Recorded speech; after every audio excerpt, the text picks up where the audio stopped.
Rudá es el dios del amor y el afecto, además del mensajero de los enamorados dentro de la mitología tupí-guaraní. Su función es promover la perpetuación de todas las criaturas, despertando el amor en el corazón de los hombres. A él se volvieron las vírgenes y los guerreros, pidiéndole protección en sus amorosas pretensiones. Lo ayuda Cairé, la luna llena, y Catití, la luna nueva. Rudá también es ayudado por una serpiente cuya función es reconocer a las niñas que permanecen vírgenes y devorar a aquellas que han perdido la virginidad antes del matrimonio.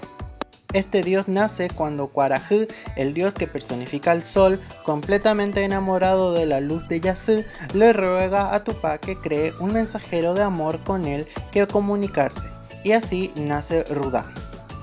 Además, una versión señala que él es el padre de Curupí, conocido como el Cupido guaraní, aunque no se menciona madre alguna. Sus principales símbolos son el viento, las nubes, el arco y las flechas, la luna llena y la luna nueva.